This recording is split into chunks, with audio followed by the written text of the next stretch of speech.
Hello everyone, welcome to Study 7. This is lecture number 5 of the chapter Sets and Relation. हम 4 lectures तक कर चुके हैं। उनमें 4 लेक्चर्स में हमने सेट के बारे में ही पढ़ा है, लेकिन अब लेक्चर नंबर 5 में हम रिलेशन के बारे में पढ़ेंगे। रिलेशन के बारे में पढ़ने से पहले कुछ डेफिनेशंस देखनी है हमें। जैसे फर्स्ट डेफिनेशन है ऑर्डर्ड पेयर की। ऑर्डर्ड पेयर कैसे है? ऑर्डर्ड पेयर क्या होता है? ऑर्डर्ड पेयर आपके पास ऐसा कुछ लिखा है जिसमें दो एलिमेंट्स आ जाएंगे, एक से ज्यादा दो एलिमेंट्स आ जाए, उस ब्रैकेट में लिखे जाएं, तो वो दोनों अलग अलग भी हो सकते हैं, सेम भी हो सकते हैं, जैसे ए एंड बी। तो ये ऑर्डर्ड पेयर है। बी एंड ए, ये भी ऑर्डर्ड पेयर है। 1 2, ये भी ऑर्डर्ड पेयर है। 1 एंड 1, ये भी ऑर्डर्ड पेयर है। इसको रीड कैसे करना है? First element of ordered pair, second element of ordered pair, right. Next देखते हैं। नेक्स्ट है Cartesian product of two sets. अब हमने सेट्स पढ़े थे। सेट्स कुछ भी हो सकते हैं। ये सेट है ए, ये सेट है बी। हमने क्या करना है? इनका कार्टेशियन प्रोडक्ट चेक करना है। कार्टेशियन प्रोडक्ट जैसे ए क्रॉस बी, ए सेट और बी सेट का कार्टेशियन प्रोडक्ट चेक करना है। कार्टेशियन प्रोडक्ट के लिए उसमें क्या आएगा? उसमें आएगा, जैसे फर्स्ट में हमारे पास ए है तो ऑर्डर्ड पेयर लिखेंगे। हर ऑर्डर्ड पेयर में फर्स्ट एलिमेंट ए से ही होगा। जैसे हम यहां से देखते हैं, ए में फर्स्ट एलिमेंट कौन है? 1, तो हमने लिखा 1 कॉमा। जो सेकंड एलिमेंट आएगा वो बी से आएगा। बी का एलिमेंट कौन है? ए भी आ सकता है। अब यहाँ ए के प्लेस पे बी भी आ सकता था, तो ये अलग बन गया ऑर्डर्ड पेयर।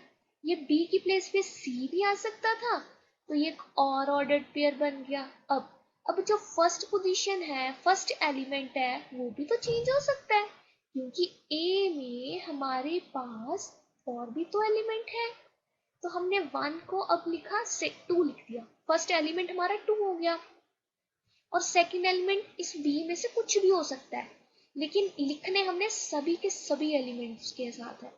2 के साथ है, 2 के साथ बी, 2 के साथ सी, ये भी ऑर्डर्ड पेयर्स आ गए। अब फर्स्ट एलिमेंट 3 लेंगे और बी के एलिमेंट साथ लिख देंगे। तो ये जो आ गया, ये हमारा, इसे बोलेंगे Cartesian product of set A and B. ऐसे ही हम बी कार्टेशियन प्रोडक्ट ए भी निकाल सकते हैं। उसमें क्या होगा? फर्स्ट एलिमेंट बी का होगा, सेकंड एलिमेंट ए का होगा।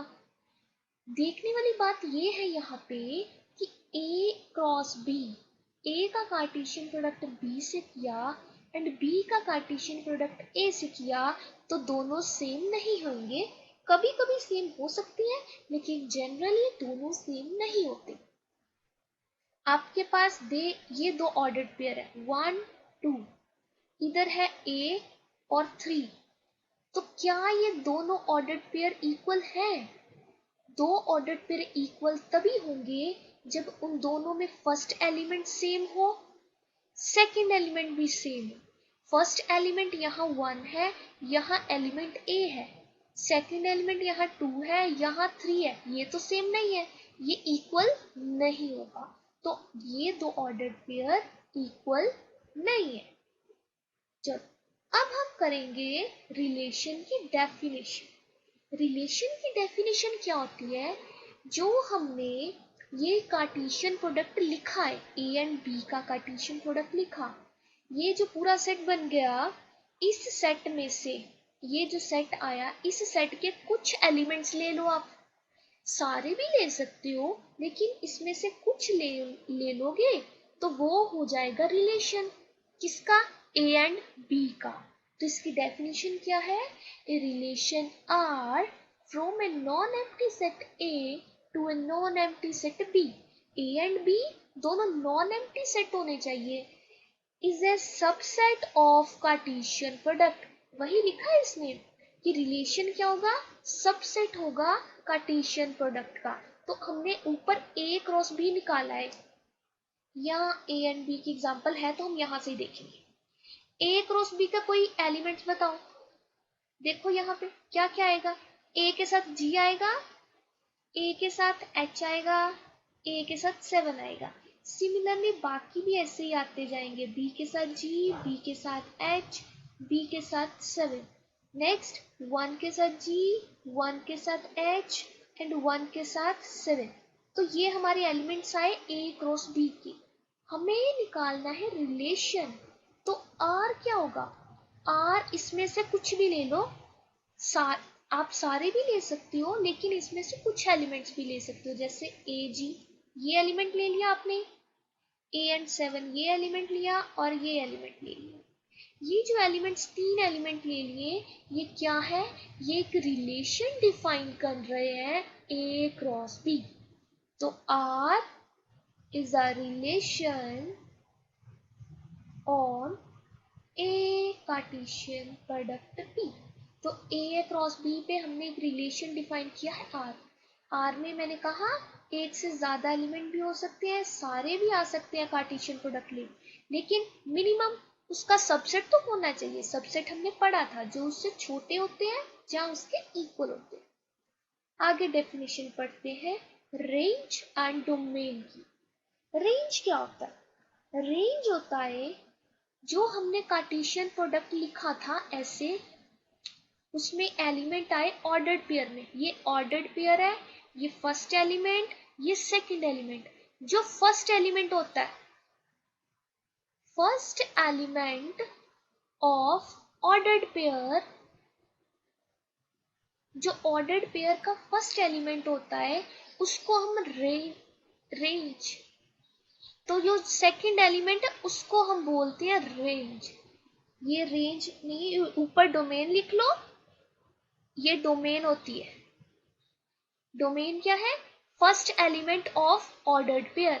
ऑर्डर्ड पेयर का फर्स्ट एलिमेंट जो भी होगा वो डोमेन होगा। अब हम पढ़ेंगे रेंज। रेंज क्या है, आपने आर सेट लिखा, आर, इसमें जो सेकंड एलिमेंट होंगे, जो जो एलिमेंट सेकंड पोजीशन में है इस ऑर्डर्ड पेयर में, वो इसकी रेंज कहलाएंगे। जैसे रेंज ऑफ आर, हम लिखेंगे रेंज ऑफ आर, ये जो आर सेट है इसकी रेंज लिखनी है। इस क्या कौन कौन है रेंज में, जी आया, 7 आया एंड एच आया, ये आया रेंज में। डोमेन में कौन कौन आया, ए, इस यहां भी ए आ गया, यहां बी आ गया।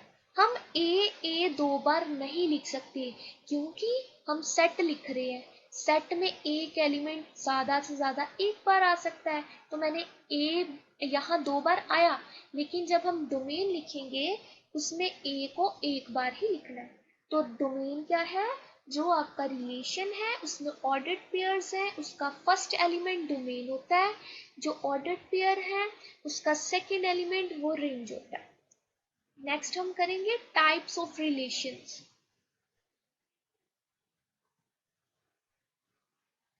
टाइप्स ऑफ रिलेशन, ये 3 टाइप्स के होते हैं मेनली। फर्स्ट होते हैं रिफ्लेक्सिव।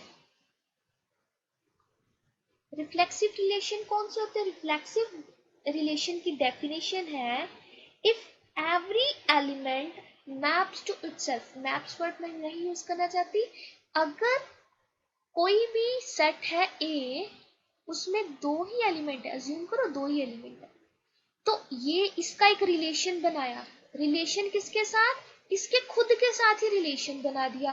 तो ए क्रॉस ए, इस क्रॉस प्रोडक्ट में एलिमेंट कौन कौन से आएंगे, आएंगे 1 के साथ 1, 1 के साथ 2, 2 के साथ 1 एंड 2 के साथ 2। ये 4 एलिमेंट्स आएंगे ए क्रॉस ए में। हमें चेक करना है क्या ये रिलेशन रिफ्लेक्सिव है। तो रिफ्लेक्सिव होने के लिए क्या होता है, every element of the set has a ordered pair with the same elements। कि ordered pair जितने हैं उसमें जितने अलग अलग एलिमेंट हैं वो सेम फॉर्म में होने चाहिए। जैसे ये देखो 1,1, 2,2, एलिमेंट्स सेट में दो ही थे, तो ये दो एलिमेंट्स ऐसे ऑर्डर्ड पेयर ऐसे होने चाहिए। अगर यहाँ एक और एलिमेंट भी होता, लेकिन इस ए क्रॉस ए में हम जो आर कंसीडर कर रहे हैं इसका, उसमें मैंने 3 क्रॉस 3 नहीं लिखा, तो वो क्या होगा, वो रिफ्लेक्सिव रिलेशन नहीं होगा। रिफ्लेक्सिव रिलेशन की डेफिनेशन में ये है कि जितने एलिमेंट सेट में होंगे उनका जो ऑर्डर्ड पेयर है वो सारे ही होने चाहिए उसी एलिमेंट के। लेकिन यहाँ पे 3 नहीं है, यहाँ 3 सेट में था, लेकिन रिलेशन में चेक किया तो 3,3 वाला एलिमेंट नहीं है, तो ये रिलेशन रिफ्लेक्सिव नहीं होगा। लेकिन मैं यहाँ से अगर 3 हटा दूं तो अब सेट में दो ही एलिमेंट बचे हैं, 1 एंड 2, तो 1 1 एंड 2 2, ये दो ऑर्डर्ड पेयर प्रेजेंट है, देयरफॉर ये जो आर रिलेशन है ये रिफ्लेक्सिव हो गया। नेक्स्ट हम पढ़ेंगे सिमेट्रिक। सिमेट्रिक रिलेशन क्या होता है, इफ अगर हमारे पास एक ऑर्डर्ड पेयर है ए बी एक ऑर्डर्ड पेयर है, ये रिलेशन में चला गया, ए बी इस या ये आर में चला गया, देन जो बी ए है वो भी होना चाहिए, then B A must be in R. तो अगर ए कॉमा बी है तो बी कॉमा ए भी रिलेशन में होना चाहिए। तो आर में देखो एलिमेंट कौन है, 1 1 है, 1 1 का अगर 1 1 को इसको ए एज्यूम करोगे, इसको बी एज्यूम करोगे, तो अगर इसका रिवर्स करते हो बी ए, तब भी तो ये 1 1 ही रहेगा।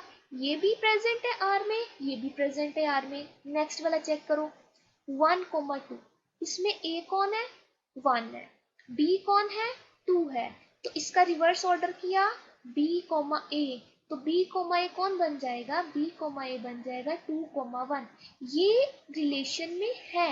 अब ये चेक करो कि 2,1 रिलेशन में है क्या, यस 2,1 रिलेशन में है। अब नेक्स्ट वाला एलिमेंट 2,1 है, तो इसका रिवर्स ऑर्डर क्या आएगा, 1,2, ये इसका इधर, तो ये प्रेजेंट है। अब 2,2 इसका रिवर्स ऑर्डर तो ये खुद ही है, तो ये भी प्रेजेंट है। सिमेट्रिक में जरूरी नहीं हर एलिमेंट का रिवर्स प्रेजेंट हो, लेकिन अगर कोई एलिमेंट ए बी है तो बी कॉमा ए भी प्रेजेंट होना चाहिए, राइट। अब नेक्स्ट आते हैं ट्रांजिटिव रिलेशन। ट्रांजिटिव रिलेशन ये क्या कहता है, if A comma B belongs to R. अगर हमारे पास एक ऑर्डर्ड पेयर है ए कॉमा बी और वो रिलेशन आर में बिलोंग कर रहा है, and B comma C belongs to R, B and C ये भी आर में जा रहे हैं, देन तब क्या होना चाहिए, इसका ए और इसका C, then A comma C should be in R. तो ए कोमा सी भी रिलेशन में होना चाहिए। ए कोमा बी है, बी कोमा सी है, देन ए कोमा सी भी होना चाहिए। तो देखो अगर मैं इसमें इसको ए कोमा बी एज्यूम किया तो ये बी कोमा सी हो गया, A comma B, B comma C. तो हमें चेक क्या करना है, क्या ए कोमा सी है, ए है 1, सी है 2, तो अब चेक करो 1 कोमा ए है 1, तो बी है सी है 2, तो 1 कोमा 2 क्या ये आर में है, यस ये आर में है।